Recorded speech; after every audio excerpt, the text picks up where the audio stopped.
بسم اللہ الرحمن الرحیم۔ مسلمانوں کے دوسرے خلیفہ راشد حضرت فاروق اعظم، جنہوں نے تقریباً 10 سال تک مسلمانوں کے لیے فتوحات کی، خدمت کی، حضور صلی اللہ علیہ وسلم کی امت کی، ان کے دور میں ایک دفعہ قحط پڑا اور 22 لاکھ مربع میل کا جو حاکم تھا وہ اس قحط میں بہت زیادہ پریشان تھا، اور قحط سے متاثر ہونے والے جو لوگ تھے ان میں سب سے زیادہ خلیفہ وقت تھا، اور اتنی آپ کو پریشانی ہوتی کہ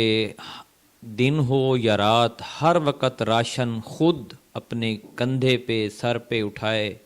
تپتے صحراؤں پر جتی بھی ٹوٹ گئی، ننگے پاؤں چل کر بھی آپ نے مختلف جگہوں پہ راشن پہنچائے۔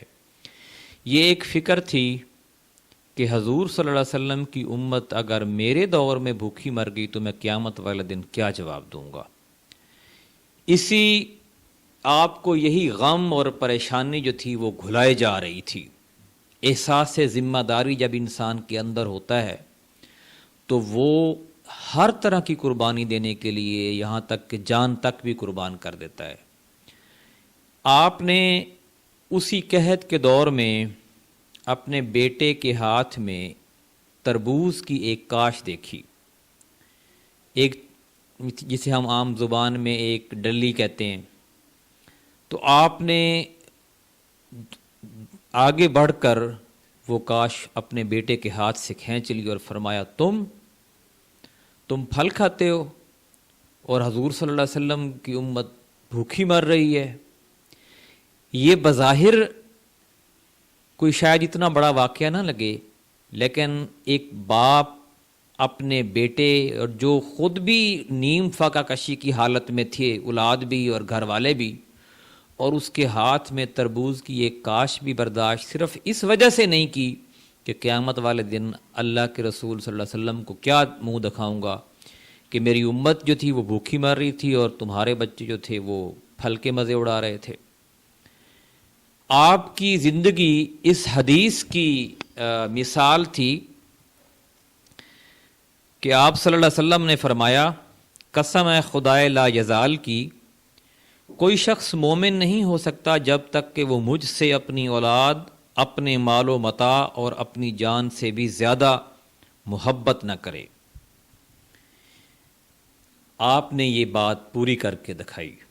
یہی وہ روحیں تھیں، یہی وہ لوگ تھے، یہی دنیا کے عظیم انسان تھے جنہیں دنیا کی کوئی قیمت خرید نہ سکی، حسین سے حسین چیزیں بھی ان کو متاثر نہ کر سکیں، بڑے بڑے روب اور بڑے بڑے دبدبے بھی ان کے سامنے زیر ہو گئے۔ نبی کریم صلی اللہ علیہ وآلہ وسلم کی امت کی خاطر آپ نے اپنی ساری زندگی محنت، لگن اور خدمت میں گزار دی۔